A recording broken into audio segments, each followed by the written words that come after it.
भूर्भुवस्सुः तत्सवितुर्वरेण्यं भर्गो देवस्य धीमहि धियो यो नः प्रचोदयात्। नारद उवाच ततः वचनं श्रुत्वा राजा धात्री मुखात् ततः भार्या प्रोवाच कैकेयीं समीपस्थां सुलोचनाम्। जैसा कि पूर्वाध्याय में आप लोगों को मैंने बताया था कि 26वें अध्याय में दमयंती के विवाह का प्रस्ताव इसने अपनी दासी से अपने पिताजी को भेजा। पुनः उसकी माँ उसे समझाने के लिए आती है कि वानर मुख नारद से दमयंती का विवाह कैसे होगा, लेकिन हुआ वही जो विधि का विधान था। अंत में इसकी माँ दमयंती की माँ कैकेयी इसके समीप आकर के कहती है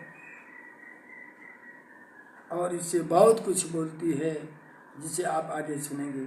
यदि उक्तम वचनम कांते धृतराष्ट्रा तत्तु आश्रुतम मृत्युअयं नारद काम मुनिर्वानर वस्त्रभाकः किमिदं चिंतितं पुत्रा बुद्धिहीनं विचेष्टितं कथमस्मै मया देवा कन्या हरिमुखाय च। माँ बहुत ही परेशान हो जाती है और परेशान होकर के पुत्री से यह कैसा मूर्खतापूर्ण कार्य सोच लिया है कि मेरी पुत्री ने ऐसा मूर्खपूर्ण कार्य कैसे सोच लिया। वानर मुख मुनि को मैं अपनी कन्या कैसे दे दूँ। यहाँ भिक्षाटन करने वाला यह कुरूप भिक्षुक और वहाँ मेरी पुत्री दमयंती, इन दोनों का जोड़ा कैसे बैठेगा। ये सुंदर की संवाली, तुम मुनि पर आसक्त अपनी इस भोली पुत्री को एकांत में शास्त्रों तथा वृद्ध पुरुषों के मर्यादा का वचन बतला करके युक्ति पूर्वक उससे हट से दूर करो। कथम मोहम अवाप्ता से भिक्षुको चतुरा पुनः लता कोमल देहा तुम भस्म रुक्ष तनुस्वयं। तुम लता के समान कोमल देह वाली हो और यह मुनि भस्म लगाने के कारण कठोर देह वाला है। तुम बुद्धिमान होकर भी इस भिक्षुक पर मोहित क्यों हो गई हो। बानर के समान मुख वाले इस मुनि के साथ तुम्हारा वार्तालाप कैसे उचित होगा।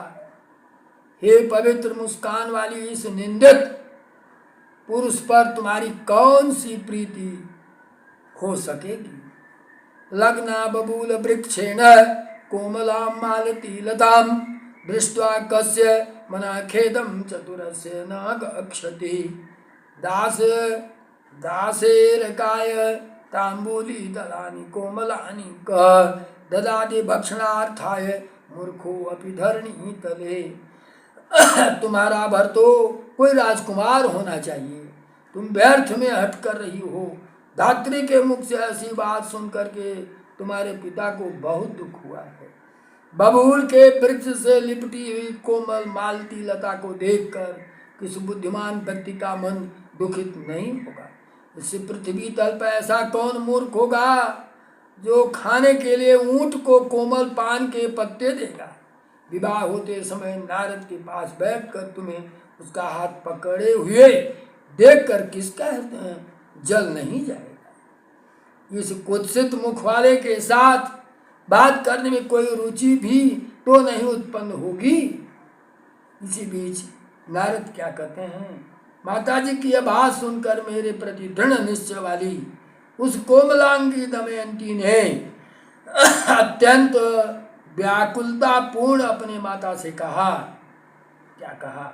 नारद उवाच यदि मातृवचः श्रुत्वा दमयन्तीं वृषातुरा मातरं प्राह तनुभंगी महिषा कृतनिश्चय किं मुखेन च रूपेण मूर्खस्य च धनेन किं राज्येन विदग्धं मनोरमा रसमार्गाभिदो अस्य।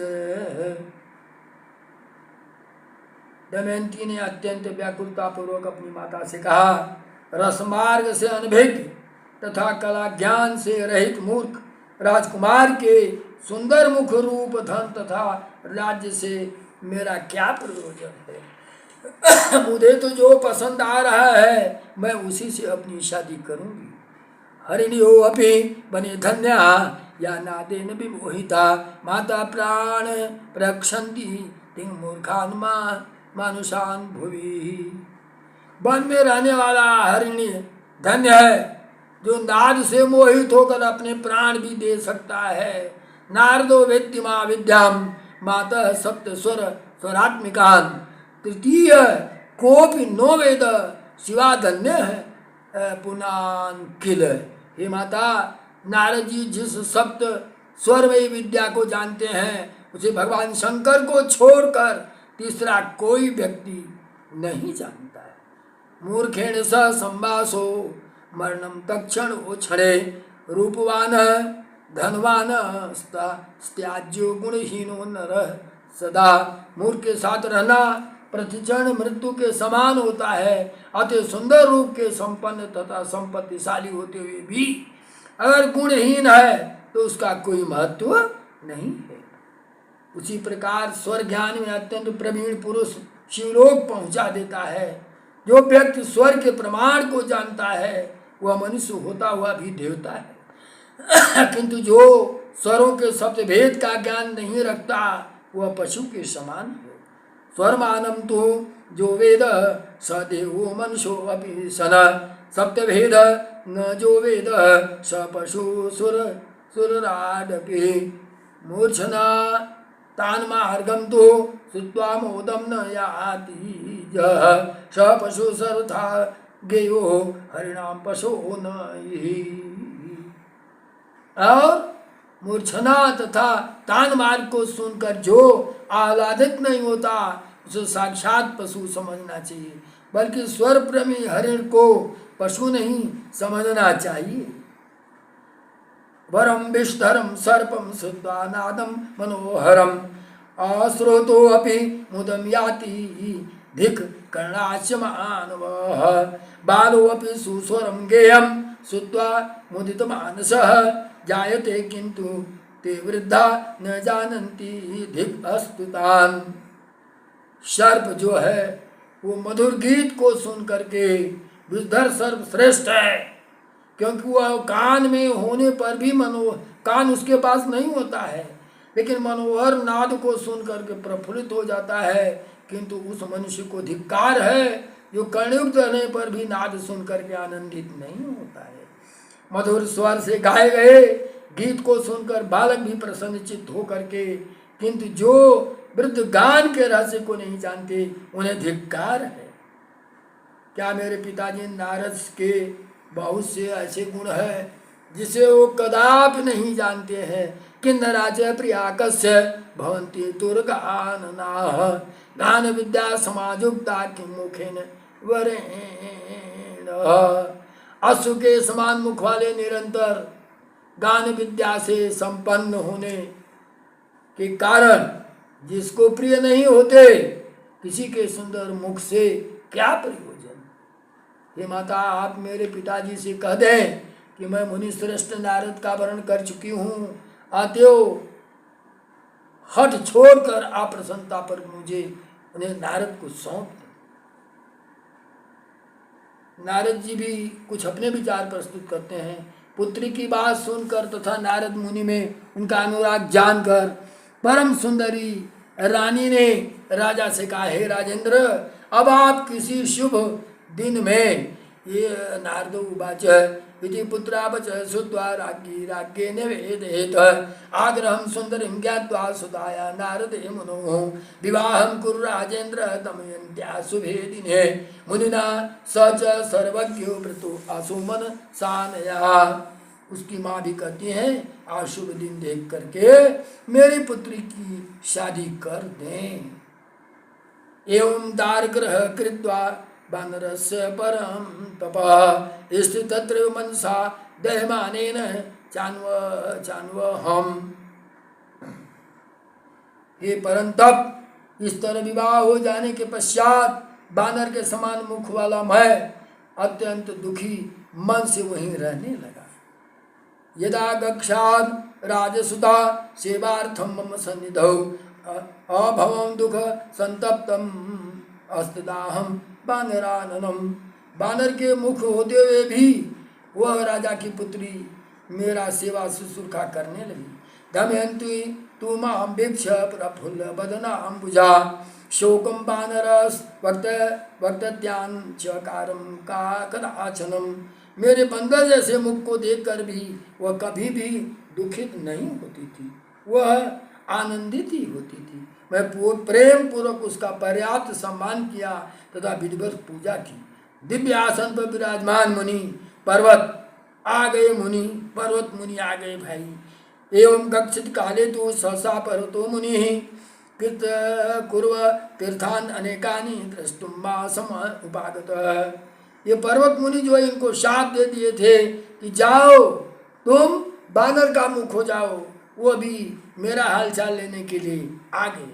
मैंने विधि पूर्वक उनको सम्मान पूर्वक बैठाया, आसन दिया और पर्वत विराजमान मुनि पर्वत मुख देख पर्वत मुझे देखकर अत्यंत दुखित हो गए। बानर मुख होने के कारण विवाह करके अत्यंत दयनीय, दुर्बल तथा चिंतायुक्त दशा को प्राप्त हुए। अपने मामा से पर्वत मुनि ने यह वचन कहा। क्या कहा? मैं नारद कोपात्वम सप्तो अस्य मुनि सप्तमः निष्कृतिम तस्य शापस्य करोमि अहम निशामय। हे मुनि श्रेष्ठ नारद, क्रोध में आकर मैंने तुम्हें शाप दे दिया था, किंतु मैं आज उस शाप का निवारण करता हूँ। सुनो, अब स्थिति क्या होती कि नारद जी शाप का निवारण कर देते हैं। भाई अब तुम मेरे पुण्य के प्रभाव से सुंदर मुख वाले हो जाओगे, क्योंकि इस समय राजकुमारी को देखकर मेरे मन में करुणा भाव उत्पन्न हो रहा है। उसकी बात सुनकर मैंने भी अपने मन को विनय युक्त करके उसी क्षण शाप का मार्जन कर दिया। हे भगने पर्वत, मैं तुम्हें मुक्त कर दे रहा हूँ। अब देवलोक में तुम्हारा भी गमन हो जाएगा। एक दूसरे को जैसे नारद जी को शाप उन्होंने दे दिया था तुम्हारा बंदर का मुख हो जाए, तो इनका बंदर के मुख के शाप को समाप्त किया। और तब तक नारद जी ने भी कहा कि मैं भी आपको जो शाप दिया हूँ कि आप स्वर्गलोक नहीं जा पाओगे, मृत्यु लोक में रहो, तो आराम से तुम भी स्वर्गलोक में चले जाओ। मयापि प्रवणम चित्तम कृत्वा श्रुत्वा स भाषितम अनुग्रहं कृता सद्यस्तस्य शापस्य तत्क्षणात् भगने तवापि अस्तु गमनं सुर सद्मनि शापस्या अनुग्रहं कामं कृतो अयं पर्वताधुना मातस्ते सुमुखो जातो जामाता च महादिते वचनाद पर्वतस्या अद्य मुक्त शापो मुनेरभूत। हे माता, तुम्हारे परम तेजस्वी जामाता नारद अब सुंदर मुख वाले हो गए। कौन कहती है? राजकुमारी बहुत प्रसन्न होकर के अपने माता से यह कहती है कि तुम्हारा दामाद अब तेजस्वी हो गए हैं। दमयंती का बात सुन करके और मुनि पर्वत वचन से अब ये शाप से मुक्त हो चुके हैं। दमयंती की बात सुनकर रानी ने उसे राजा से कहा कि प्रीति युक्त होकर राजा संजय मुनि को देखने के लिए वहाँ गया। अब आ जाते हैं, ये भी जैसा मैंने माया के बल की महिमा का अनुभव किया है और जो पुरातन वृत्तांत है वह सब मैंने आपको बता दिया। संसारे अस्मिन् महाभाग माया गुणकृते नृत्य तनुभृतम सुखी नास्ति न भूतो न भविष्यति। हे महाभाग, माया के गुणों से विरचित इस मिथ्या जगत में कोई भी जीव न सुखी रहा है, न सुखी है और न सुखी रहेगा। काम क्रोधो तथा लोभो मत्सरो ममता तथा अहंकारो मदख्येन जिता सर्वे महाबलाः सत्त्वं रजस्तमश्चैव गुणास्त्रस्य त्रय इमे कृतः कारणं प्राणिनां देव संभवे सर्वथा मुने कस्मिंश्चित् समये व्यास बने अहं विष्णुना सह गक्षान् हास्य विनोदेन स्त्री भावं गमितम क्षणात्। अब देखिए, माया के गुणों से विरचित इस मिथ्या जगत में कोई भी जीव न सुखी है, न सुखी रहेगा, न सुखी हो सकता है। काम, क्रोध, लोभ, ईर्षा, ममता, अहंकार और मद, ये मार शक्तियाँ विषयों को कौन जीत सकता है? हे मुने, सत्व, रज तथा तम, ये तीनों गुण ही प्राणियों की देह उत्पत्ति में सर्वथा कारण होते। व्यास जी किसी समय भगवान विष्णु के साथ वन में जाता हुआ मैं परस्पर हास परिहास में सहसा स्त्री भाव को प्राप्त हो गया। हे व्यास, किसी समय भगवान विष्णु के साथ वन में जाता हुआ मैं परस्पर हास परिहास में सहजा स्त्री भाव को प्राप्त हो गया। माया के प्रभाव से विमोहित होकर मैं राजा के पत्नी बन गया और उस राजा के भवन में रहकर मैंने अनेक पुत्र पैदा किया। राजपत्नी पत्नी तुम आप तन्नो माया बल विमोहिता, पुत्रा प्रसूता बहोगे तस्गृहश्च। अब व्यास जी क्या कहते हैं?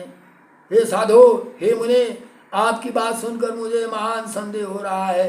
आप महान ज्ञानी होते हुए भी नारी रूप कैसे आप परिणत होगे? आप पुनः पुरुष किस प्रकार हुए, यह संपूर्ण रूप को बताइए। संशयो अयं महान साधो सिद्धा ते वचनम किल, कथम नारीत्वम आपनस्त्वम मुने ज्ञानवान भृशम, कथम च पुरुषो जातो ब्रूहि सर्वं शेषतः, कथम पुत्रास्त्वया जाताः कस्य राज्ञो गृहेऽञ्जसा। एतद् आख्यायि चरितं मायायाम् अद्भुतं मोहितं च यया सर्वम् इदं स्वर जंगमं, न तृप्ति अधिगच्छामि शृण्वंस्तव कथामृतं, सर्वग्रंथार्थत्वं च सर्वसंशयान्वितम्।